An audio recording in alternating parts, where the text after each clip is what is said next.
one hostile desert, insert 8 young adventurers, and bake in 40-degree heat for 3 weeks. It's a recipe for tension, trauma, and triumph. Every night the team get the chance to let off steam in a video diary, giving us the chance to find out what's really going down in the desert.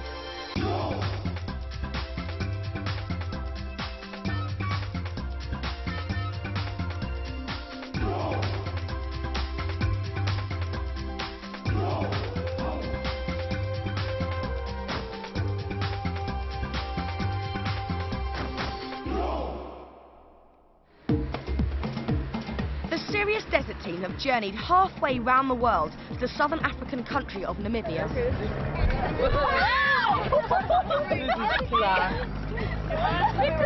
They always knew it was going to be tough, but things were a bit of a nightmare before they even got to their first training camp called Elephant Song. Freak rainstorms turned their journey through the desert into a long, muddy slog. The 8 adventurers won through from more than 6,000 applicants to come here, and in their very first video diary, some confessed they were already having second thoughts.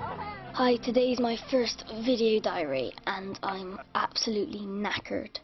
It's 12 at night and I haven't even been to bed yet. We haven't had our dinner or nothing. When we was on the way to Elephant Song and it started raining and it wasn't cold, but we were so wet and it was so uncomfortable, and it was then I think a lot of people were thinking, oh, I'd rather be at home now. I'm getting like homesick and all that. I know it's like only the second or third day here, but it's like I get really homesick. And you start thinking, oh, what if it's like this all the way through? And then the driver said, oh yeah, it's probably going to be raining every day for 2 months. And you just think, oh, please no, because then it just puts me anyway in such a bad mood because I hate the rain. When they finally made it to camp, expedition leader Bruce showed them round. These are like traditional cow dung huts, yeah, and this is where you're going to be staying. What do you think? It's quite cool, actually. Something just flew on me. I'm not sure about the insect. It was a total surprise and completely different to anything they'd ever experienced. Day before yesterday, I was at home in a bed with electricity and a TV, and now I am sleeping in a hut made out of cowpat and sort of no running water, no electricity. We have to poo in this sort of basically a sort of hole in the ground. It's just like an African village. It really, really is typical African, and that's what I wanted. I wanted to rough it, but not in a British way in a tent. I wanted to, and we've got huts that are made out of cow dung, which they're amazing. The camp we're in now is sort of what I expected, because we're in like little mud huts with like nothing on the floor. We've just got a roll mat and mosquito nets. There's quite a lot of bugs and stuff, and Bruce said there was like lions and elephants nearby, which is pretty cool. But we can't obviously then go out the tent, so that's a bit of a problem. It's brilliant here because you kind of feel like this is a real deal.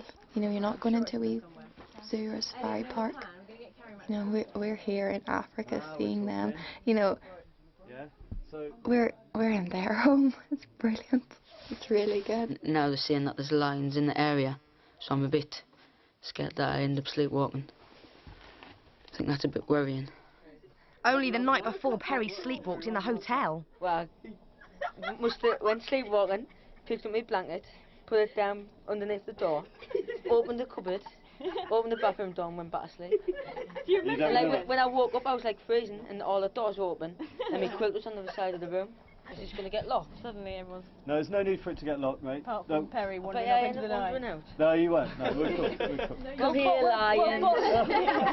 We'll box you into the corner. Nobody leaves the hut. While Perry was worried about his sleepwalking, the rest of the team were more concerned about another of his habits. Guess what this is for? I'm next to Perry. He's cool, but and there's two things. One, he Fart's got a vet, and I'm stuck in a cow dung house with him, and if he sleepwalks he's going to get tangled up in a mozzie net and fall right on top of me. He's always farting, and it's like them farts that really stink, like them beans or egg farts. There's nobody really that much that's annoying me. There's a couple of wee habits always. Perry's farting. It's always going to annoy you a bit. What can you say? I can't really help it. Like, if I need to fart, I need to fart. No, for us, yeah, it's going to be... As well as putting up with each other's nasty habits, they're having to get used to the idea of spending 24 hours a day together. People continually harping on will just get on my nerves. I'll snap at someone, and then I'll feel very, very bad and have to apologise, and not looking forward to that. But I'm going to try and keep my temper under wraps for as long as possible. I'm friends with everyone, but you know, like sometimes you just get really stressed at people and you just want them to like leave you alone. I don't want to go home, it's like really good and all that, but I'll be really happy when I do go home, because I'm like in a place I've never been before, and the most furthest place I've been before like is like with the school and all that, so you know, I'm getting very homesick. Day 2 started in sunshine, and for the first time they saw what an amazing place they were living in. Ahead lay a packed schedule of desert training to help them survive in the extreme conditions. But throughout the day, more torrential downpours kept holding them up and dampened everyone's spirits. Hi video camera, this is like day 2 and everything's like going completely wrong. Good evening. This is my second video diary, and tonight I'm not happy at all. It's like been raining everywhere around the country. It's worse than what England can be. Like, it's horrible, and the hut we're in at the moment is like, I got all this water dripping down my back like when I'm speaking to you. It's just horrible. Didn't imagine this would be like this at all, seriously. I just hate rain, I can't stand the rain. And today most people was like, I think everyone was like, I had enough, it's time to go home. And we just got here, it's like, this is our second day. Nightmare. My emotions have been like on a roller coaster ride, because it's like 1 minute you're like cold and wet and want to go home and feel really depressed, and then the next minute it's like, oh yay, I'm here in Namibia with these 7 people that I don't know very well. I don't even like it yet. 13-year-old Holly certainly hadn't settled in. She was still really missing home. The most I've only been away from my parents is like 3 days. Yes, this is huge, isn't it? You suddenly feel like you're absolutely miles away. But you're not very far. Yeah, and they must be so proud of you. You have to say something about your buddy. To help them through the expedition, all the team were paired up with a buddy. Holly's partner was Ellie, but with Holly struggling so much, Ellie was starting to feel the strain. Holly's my buddy, and I really, really like her. I adore her, she's so sweet. But when she seems like really like reluctant to do anything or eat anything, and it's just I'm constantly going, Holly, drink some water. And she's like getting all angry with me. I don't really know what to do. Yesterday I was really homesick, and I'm still like homesick today. I don't know, I wish she'd sort of go for it a bit more, because I have to be there like every step of the way, like telling her and encouraging her, and then she gets angry at me because I've kind of like pushed her a bit too much, and I don't know, I wish it was kind of easier. The team started to learn how to handle camels in preparation for their main expedition. In a week's time they'll set off on a marathon 15-mile trek across the desert. The camels will carry all their essential supplies.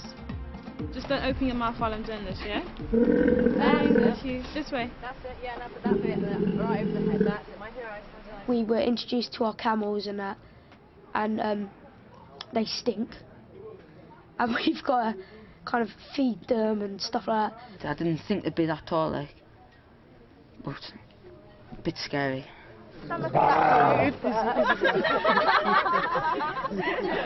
We had to try and put their muzzle guard thing on over their face, and that was quite good, because at first I thought I was going to be really scared of them, because they were like making funny noises, sort of, at you, like it goes like that, which is like a sort of growl. What I think is a growl anyway. It like looks like it's gonna growl, so it's a bit scary when they do that. Surprisingly, Chris had quite a phobia of the camels. Do you want to get eaten?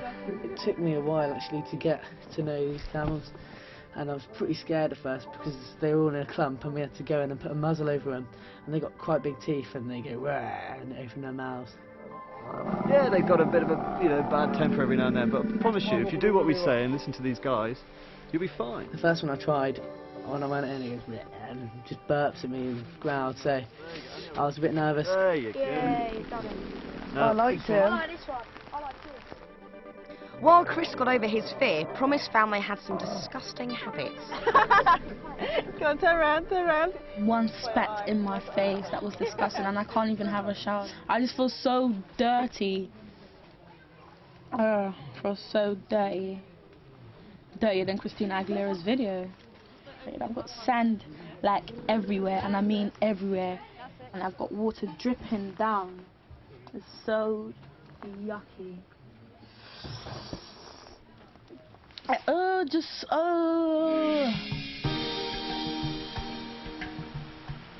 It rained so much the boys' hut flooded and they had to move in with the girls.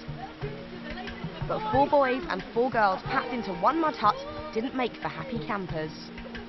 We got back and our room was totally flooded, and everyone was getting really peed off because, well, the boys anyway, because our room was flooded. There was so much water on the floor and all our stuff was soaking wet. I think our hut's the only one that's actually dry because our roof doesn't leak at all. Well, touch wood, it won't leak anymore either. So then we had to go into the girls' room, which, okay, that was fine, but then we had to move all our stuff there, so there was hardly any space. And because everyone was in such a mood because it was wet and cold, we was just having stupid arguments, silly arguments that we could have prevented, and we could have done it a lot quicker, so we're still not done now. There's not enough room actually to put anything down, and there's not enough room to tie these up because you're taking up like 3/4. that way. Can we just do like one mosquito net with 2 people inside? That's what we did. That's what we did. Well done, we did that for like half an hour. The girls, yeah, they're all nice and dry and everything. They all have their nice sleeping bags, and we went to stay in their place because it's a huge hut. It's enormous. Keep about 50 people in there, yeah, and they're not cooperating, and it's just getting really awkward, and I'm quite annoyed. Amy says there's not enough space for like 8 people to be in one hut. They just won't listen. I'm not joking. They're just like, we've slept there last night. We know the dimensions. We know how many people fit here, there, and everywhere, and they just won't listen. They're just, it's like they're rigging up their mosquito nets in the most ridiculous way. It's like they fit that way and they're trying to put them up that way, and it's just, what are you doing? Seriously, it's killing me. We couldn't decide where to put the mosquito nets, just a stupid thing like that, and we had a really big argument over it, all of us. Some people saying we should put it lengthways and some people saying we should put it like in rows. I was thinking 2 people to 1 mosquito net. So if you have a mosquito net there, 1 there, 1 there, 1 there, whoa, hey presto, done. And you put the bags in the middle, and they're claiming there's not enough space. Well, even if there wasn't, you just shove it down the side or something. It's wide as well. I'm not 15.5 stone and 7'10", am I? And neither are girls, but they're just being really stupid. 1, 2, 3, 4. No, there still might not be enough room. Just can't get them to listen, and they know best, and it's killing me. Oh no, I love them to bits. I do. They're brilliant. Like, they're really nice. But just, we're all so wet and cold, and there's not enough room. And 8 people with 8 massive bags and day sacks, whatever. They need to listen to everyone before we make any decisions, because this is just getting unbelievable. And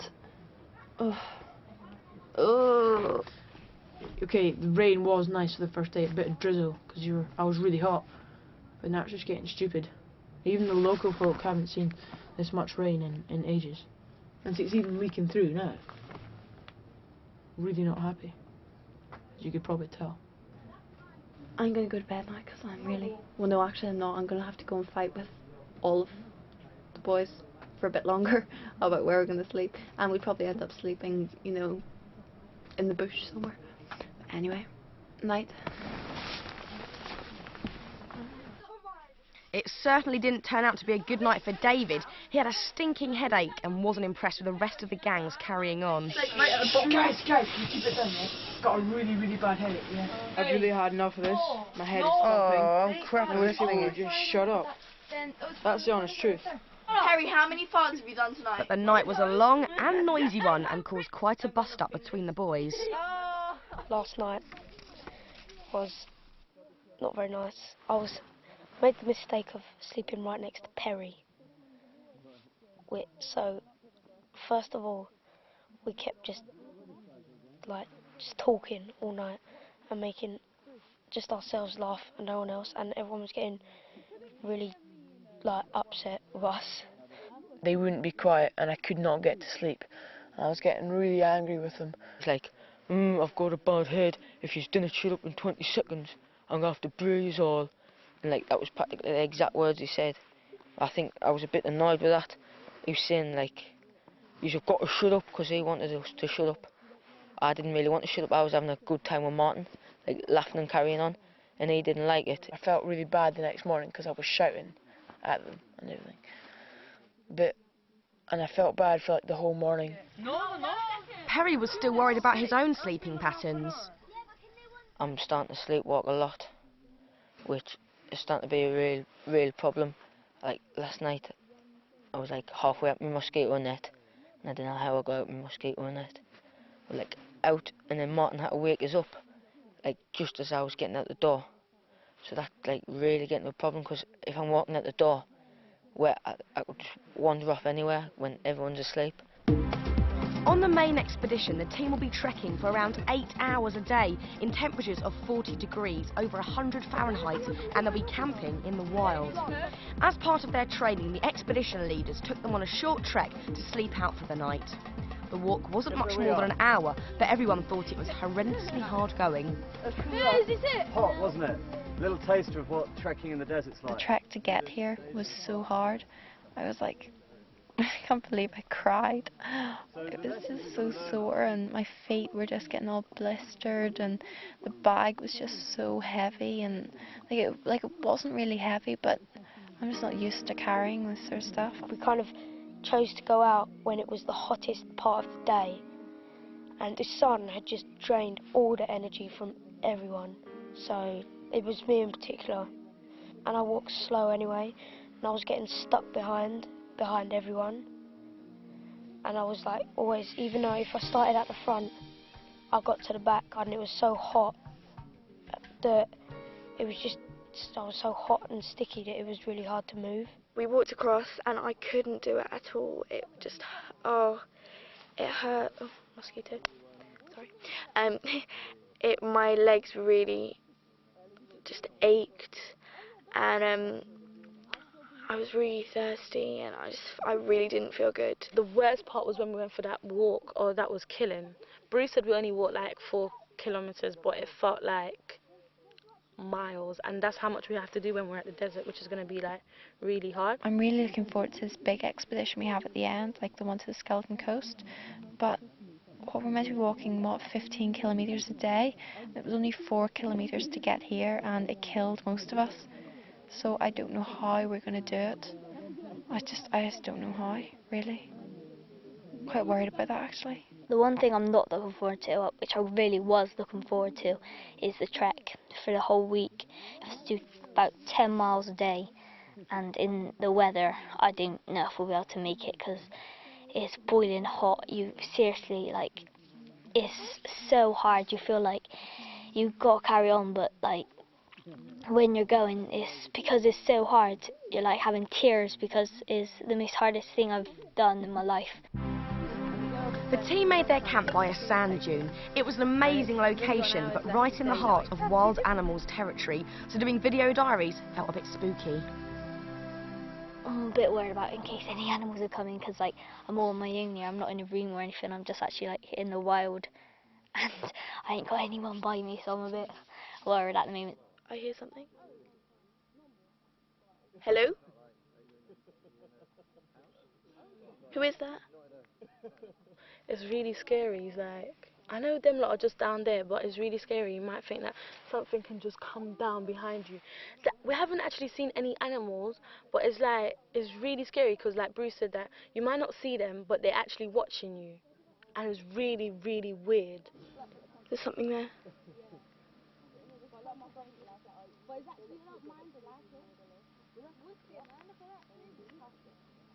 Don't turn that light round.